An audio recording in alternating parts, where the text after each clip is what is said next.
When it comes to being vulnerable and sharing a side of yourself that you're not used to, do you struggle? Do you show up as Superwoman in everything that you do? Well, in this video, I'm going to be sharing with you why being vulnerable and transparent is one of the keys to growing your business.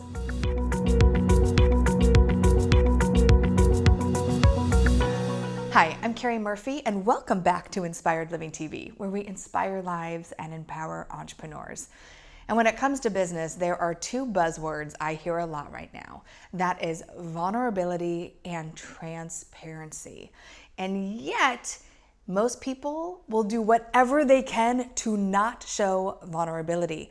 And so in this video, I'm going to share with you the benefits of being vulnerable and how being transparent and vulnerable in your business can be the gateway to opening up to reaching more people in the world. So vulnerability. Why is it so scary? And transparency, what the heck is it? Well, now more than ever, we can be transparent about our businesses. We see Google reviews, and you can even diagnose yourself online with any condition due to amazing apps. So we're more transparent than ever. And vulnerability is showing up in a way that people can really emotionally connect with us, showing that we're imperfect, that we have failures within our business and within our lives. And yet most people will do whatever they can not to be vulnerable because they feel it lacks authority, shows weakness and power. But I just read something that I wanted to share with you that I thought was really interesting.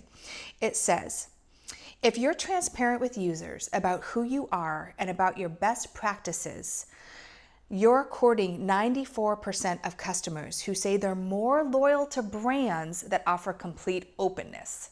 Amazing, right? And 89% of people say they give transparent and vulnerable companies a second chance after a bad experience. So as women, we buy and connect emotionally. So I say all the time, if you're only showing that you're at the top of the mountain and that there's no struggles, you're on an island with a laptop 99% of the time, people will admire you, but they won't connect with you. I recently asked on social if you're willing to share your fears and struggles, and the majority of people replied with absolutely not. No, I'm going to show up. I'm putting my game face on. It shows weakness. I would never share that I'm struggling.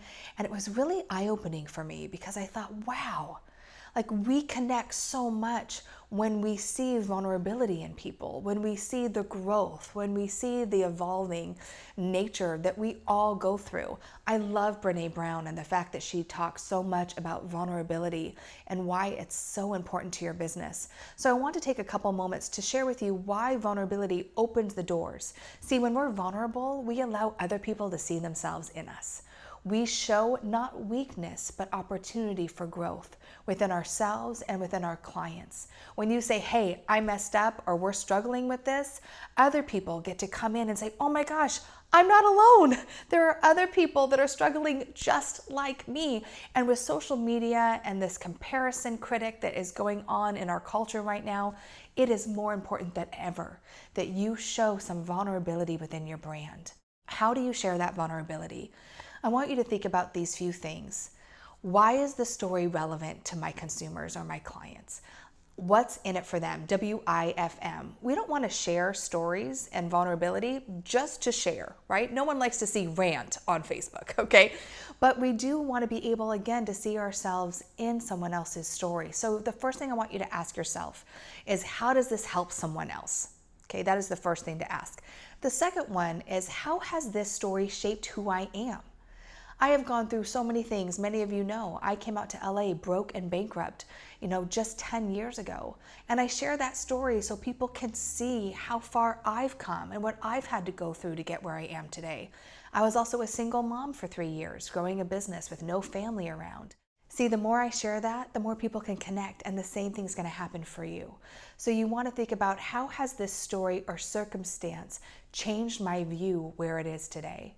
And the third thing I want you to think about when it comes to sharing vulnerability or story is, where are you in the mess of it? So is it the time to share it when you're in the middle of it, where you can't really share it from a bird's eye view or with a different perspective? Or can you look back at it and say, wow, look at what I went through, and now I have a lesson that I can share with you.